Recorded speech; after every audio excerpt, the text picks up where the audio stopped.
Stuart, a crazy 24 hours really at Manchester United. Some people said they knew this was coming, but still a big shock to the world this morning when it was announced.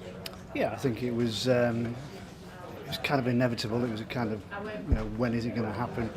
United have had such poor results this season that you started to think. I mean, originally you start thinking, well, give him time. Let's be patient with him, as they were with Sir Alex Ferguson. Give him a summer where he can bring in his own men.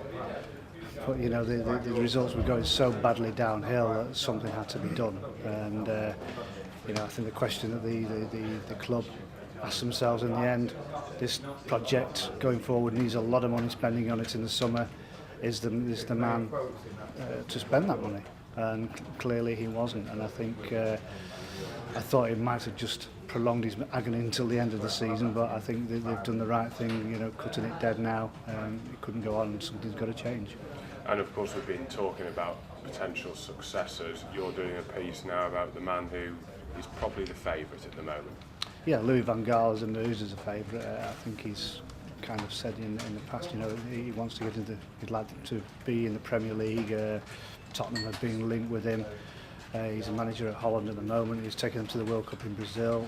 I suppose it's not ideal because he won't be able to, to start work at United until probably July. He doesn't like being the national manager as such because he wants the day-to-day contact with players. He's missed that, and I think he wants to get back into it. So, he ticks a lot of the boxes. He loves attacking football. He wants to get into club football. He does have a philosophy about youth. He knows the continental game, everything that United.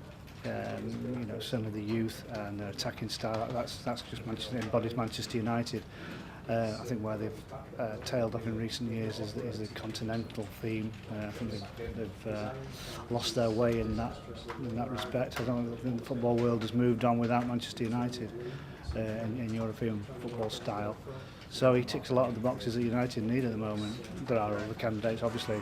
Mourinho again is still in the frame, although people would love to see Pep Guardiola. I think he'd be absolutely brilliant, but are you going to lure him from Bayern Munich?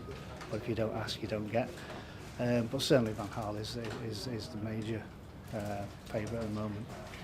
Will it be easier for the next man? It was always going to be the hardest job in football, following Fergie. Will the next man be given a bit more chance?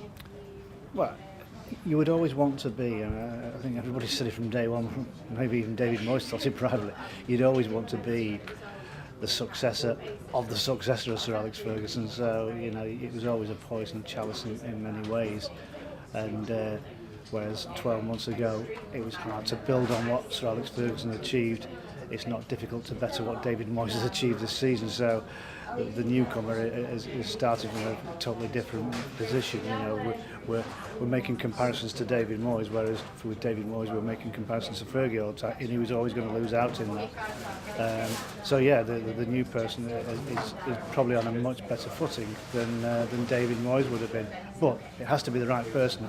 If you were to get in another David Moyes, it wouldn't make any difference. So they've got to make the right decision this time. Now, you've been watching Manchester United since 1995 for the MEN. You've seen football, you've seen them play all over the world in all the different competitions.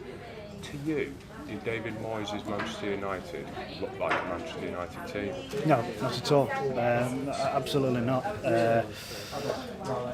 And you might think I'm talking now in hindsight, but I certainly voiced these opinions privately with people before when I was asked who would be Sir Alex Ferguson's successor, and people said, Moyes is, Fergie likes man. And I said, well, I don't think he's a Manchester United man, because nothing against the guy personally. In fact, my dealings with him during this season have been very amicable, very good for the written press, no problems with him whatsoever. Nice, honest, decent working guy. But whenever I watched Everton, I wasn't excited by them. I never came away thinking this man has got to be Manchester United manager after Fergie. He was, to me, he built sides that were safety first of all, cautious, and that's not Manchester United's way.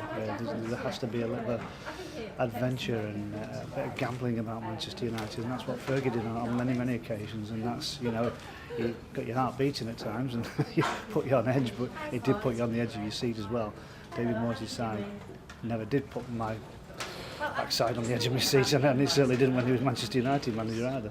Was the problem that he wasn't a winner? Well, it didn't help. I mean, you know, he had a blank CV on that kind of, so he didn't tick that kind of a box. Yeah, he had a great long time at Everton, 11 years, fantastic to stay that long in the Premier League side, but you know, he didn't win them anything. His successor had won the FA Cup with Wigan last season, so you know, it just looked bad. I think you do need, you know, Manchester United is all about winning. It's a winning philosophy, and he didn't really bring that with him, and so he was starting on the back foot from day one because of that.